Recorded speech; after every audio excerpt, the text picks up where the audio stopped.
Bonjour à tous, bienvenue sur ma chaîne YouTube. Oui, je démarre cette nouvelle aventure. J'avais envie de... Le plateau était silencieux. Les caméras tournaient, les projecteurs fixés sur son visage, lorsque Sophie Davant, l'animatrice préférée des Français, a prononcé la phrase qui a glacé tout un pays. À mon âge, je ne veux plus me remarier. L'amour, ce n'est plus une nécessité. C'est un souvenir, un instant suspendu. Le public retient son souffle. En une seule phrase, la femme qui incarnait depuis 30 ans la douceur, la fidélité et l'espoir romantique venait d'anéantir l'un des derniers mythes de la télévision française. Les réseaux sociaux s'embrasent, les gros titres tombent. Sophie Davant tire un trait sur l'amour. Ce n'était pas une provocation, ni une confidence arrachée. C'était un aveu lucide, désarmant, venu d'une femme qui a tout connu. La gloire, les échecs, la passion, la solitude.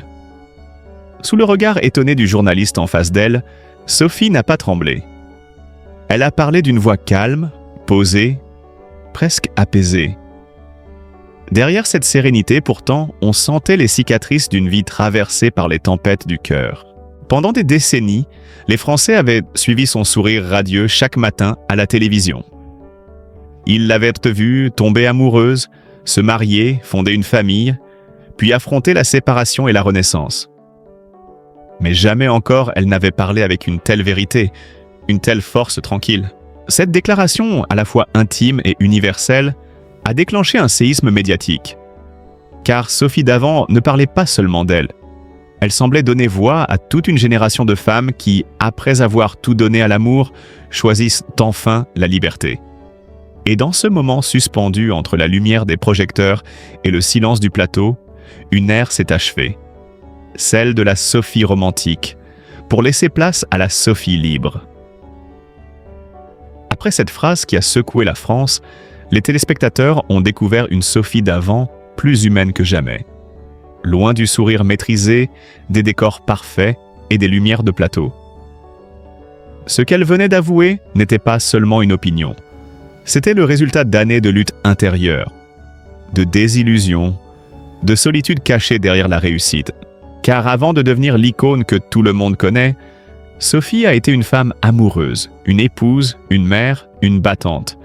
Pendant plus de 20 ans, elle a partagé sa vie avec Pierre Sled, journaliste et producteur renommé, son compagnon de route, son confident, son double professionnel. Ensemble, ils formaient le couple doré de la télévision française. Complice, élégant, rayonnant.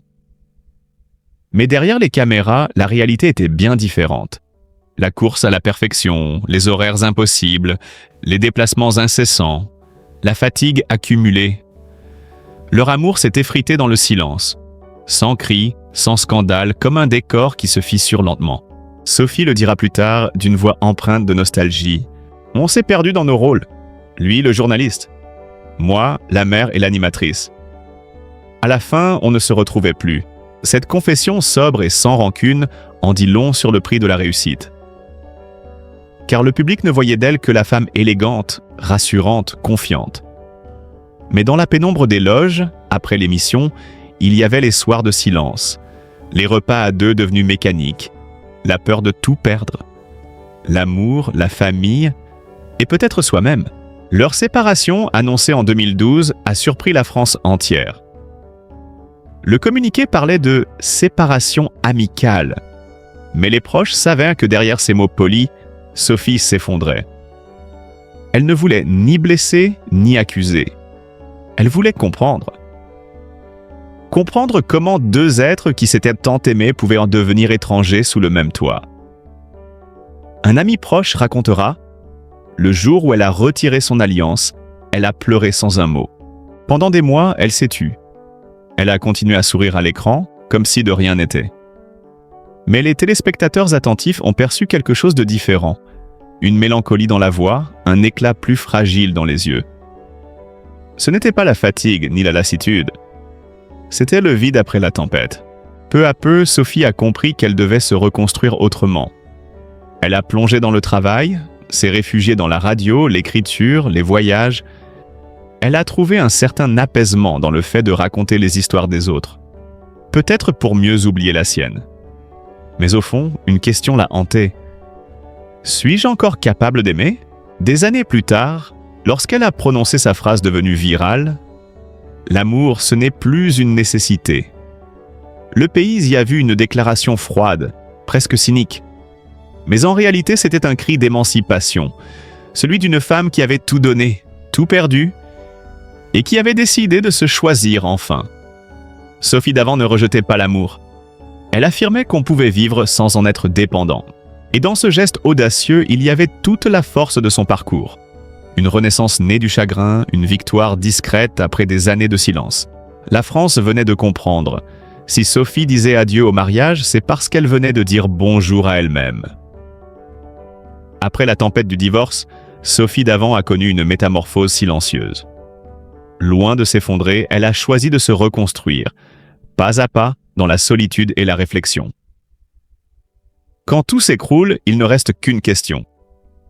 Qui suis-je sans l'autre ? Confiera-t-elle plus tard ? Cette phrase résume son chemin vers la liberté intérieure. Elle a commencé par s'accorder du temps, un luxe qu'elle ne s'était jamais offert. Elle a voyagé seule, repris goût à la lecture, à l'écriture, aux promenades anonymes dans les rues de Paris.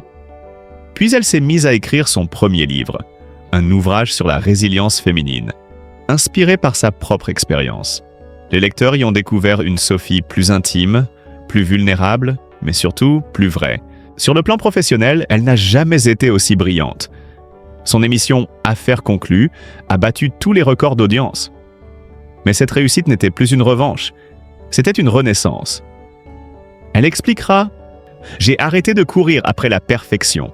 Maintenant, je vis pour ce qui me fait du bien. » À 50 ans, elle s'est imposée comme le symbole d'une nouvelle féminité française. Apaisée, indépendante, sans amertume.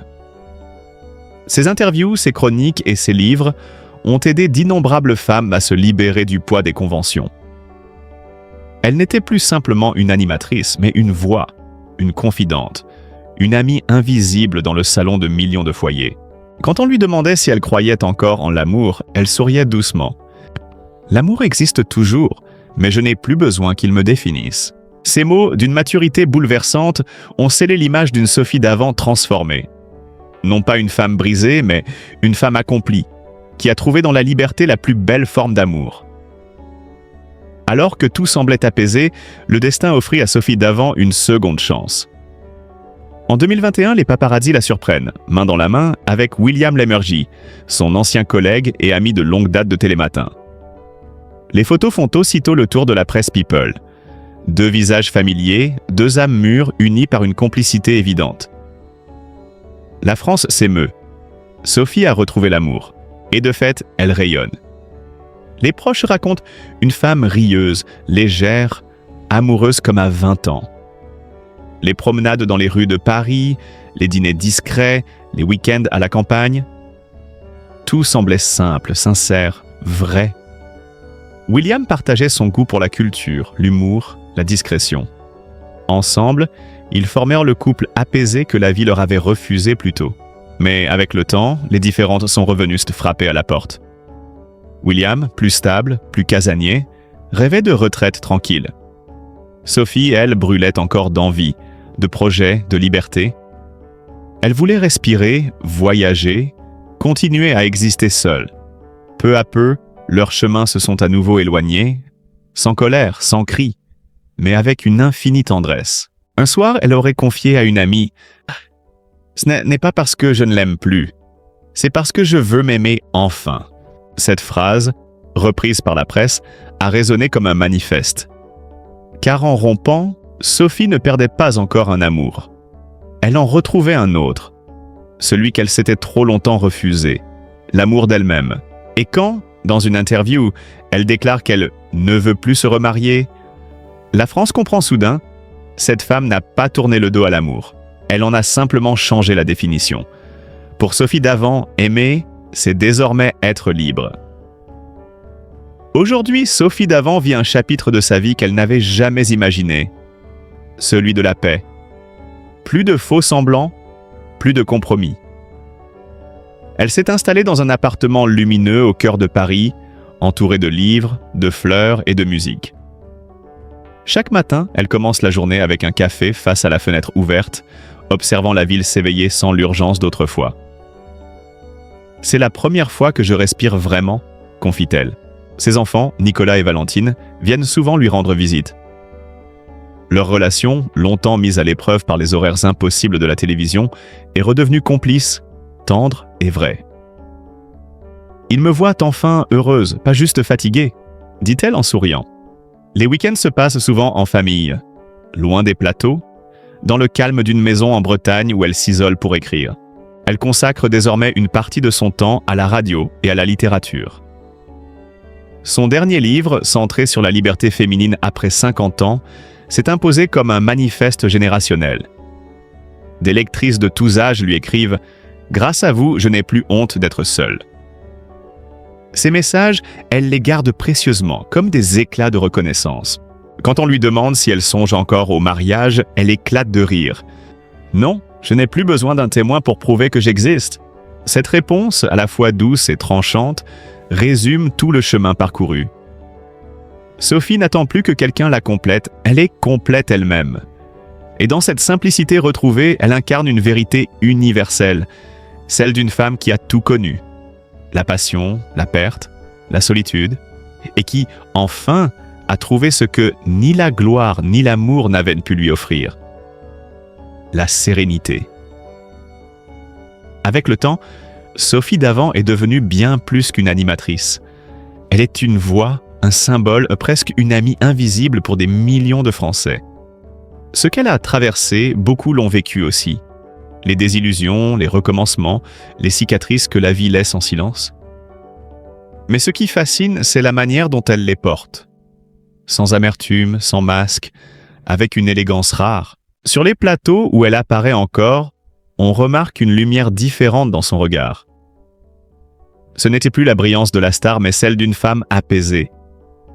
Elle parle plus lentement, choisit ses mots avec douceur, et lorsqu'on lui pose une question sur l'amour, elle esquisse un sourire discret, presque complice.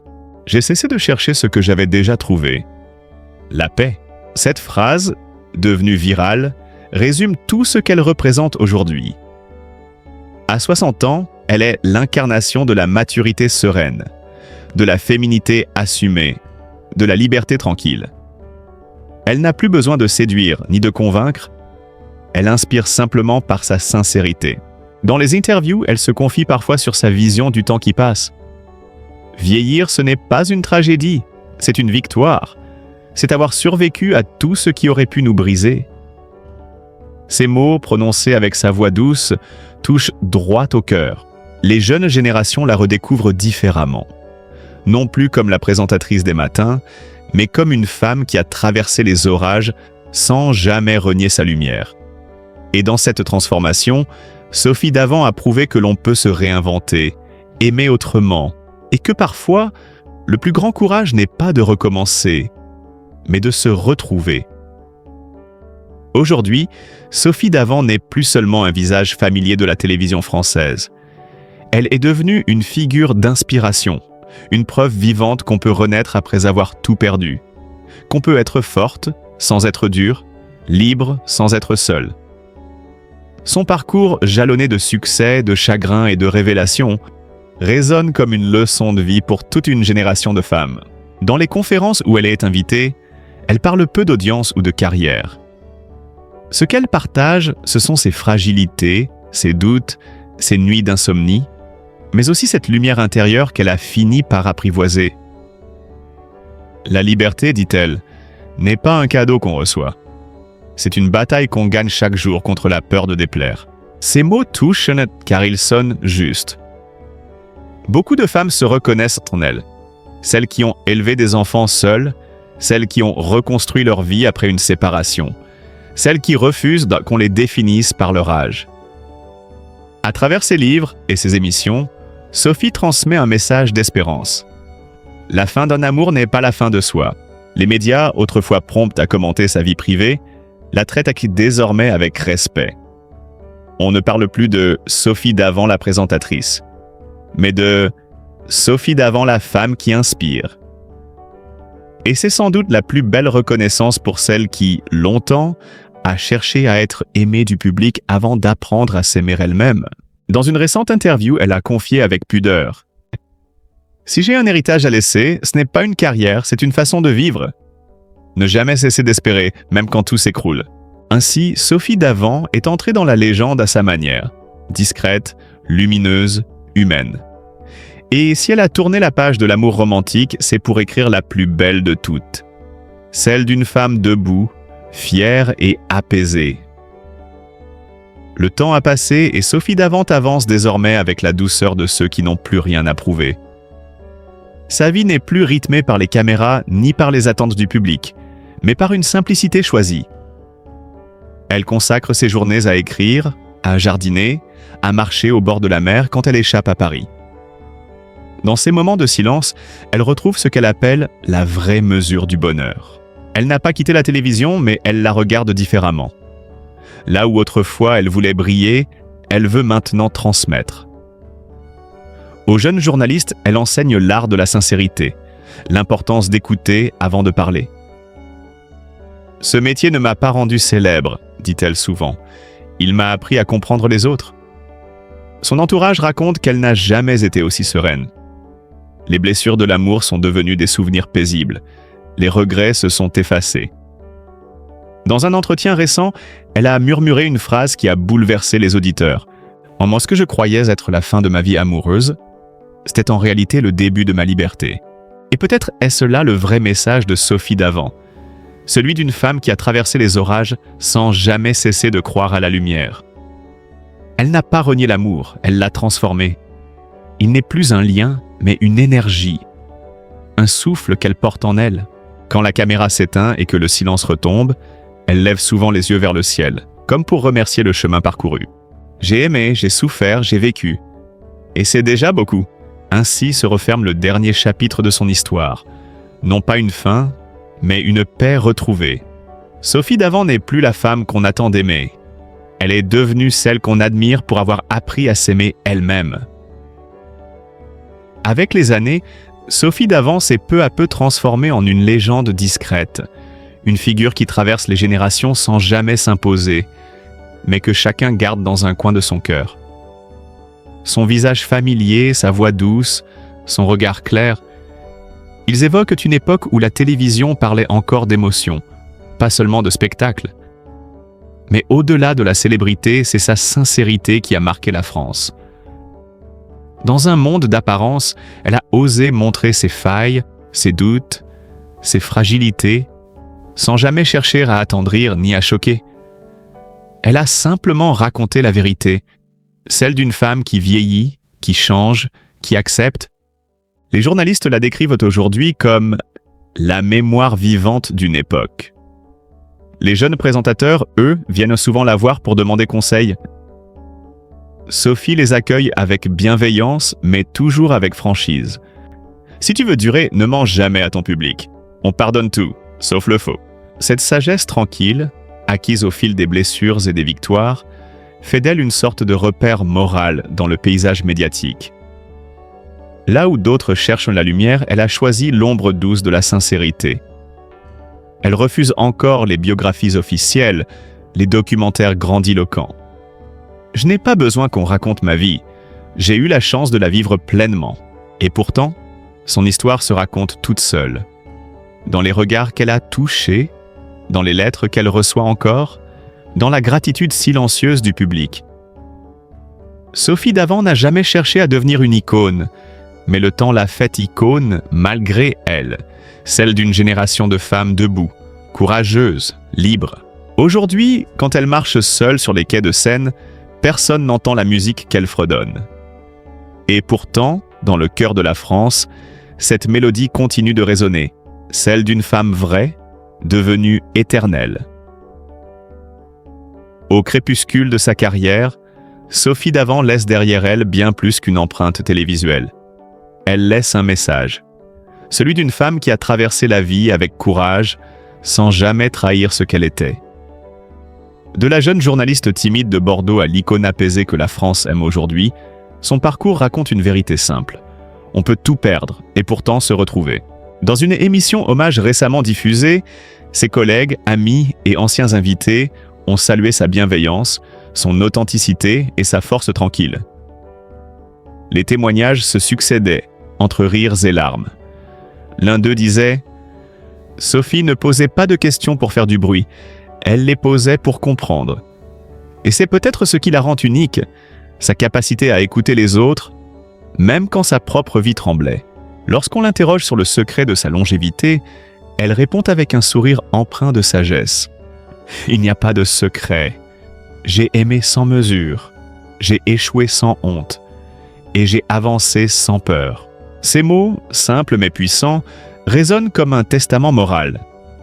Ils rappellent que la véritable réussite n'est pas celle qu'on mesure en chiffres ou en gloire, mais celle qu'on porte dans le cœur. La paix d'avoir été fidèle à soi-même. Sophie Davant ne cherche plus à plaire ni à convaincre. Elle vit chaque jour avec la gratitude de ceux qui ont tout connu et tout pardonné. Et quand elle évoque l'avenir, elle le fait sans nostalgie. Je ne veux pas revivre ma vie, je veux juste continuer à la comprendre. Ainsi se clôt l'histoire de Sophie Davant, femme de lumière et d'ombre, de rires et de silence, qui aura appris à tout un pays qu'aimer, au fond, ce n'est pas posséder. C'est laisser l'autre, et soi-même, libre d'exister. Les années passent, mais le nom de Sophie Davant continue de résonner avec une douceur particulière dans le cœur des Français. Elle fait désormais partie de ces figures rares, intemporelles, dont la simple évocation suscite à la fois respect et tendresse. Son visage, familier mais apaisé, incarne quelque chose de profondément humain. La résilience, la dignité, la lumière qui persiste après les tempêtes. Dans les archives de la télévision, ces images défilent comme des fragments de mémoire collective.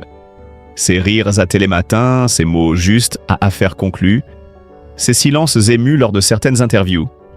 Derrière chaque séquence, on devine une sincérité absolue, une présence vraie, loin du jeu médiatique. C'est sans doute cette authenticité qui a bâti sa légende. Sophie Davant n'a jamais joué un rôle. Elle a simplement été. Aujourd'hui encore, des femmes de tout âge lui écrivent pour lui dire merci. Merci pour sa franchise, pour son courage, pour avoir montré qu'on peut vieillir sans disparaître, qu'on peut aimer sans se perdre, qu'on peut être seul sans être vide. Dans un monde obsédé par l'apparence, elle rappelle qu'une ride peut être une victoire. La preuve qu'on a ri, qu'on a pleuré, qu'on a vécu. Elle n'aime pas qu'on parle d'héritage, mais il était là, discret, lumineux. Dans la manière dont une génération parle de soi, assume ses failles, célèbre sa liberté. Joanne ne voulait pas être un modèle, mais juste être vrai. Si cela inspire, alors tant mieux, dit-elle avec humilité. Et c'est ainsi que Sophie Davant est entrée dans la mémoire du public, non pas comme une star, mais comme une âme. Une femme qui a osé dire non là où tout le monde disait oui, une femme qui a choisi la vérité plutôt que le paraître, la paix plutôt que la promesse. Et dans ce choix réside toute sa grandeur, celle d'une trace indélébile, gravée non dans la pierre, mais dans les cœurs.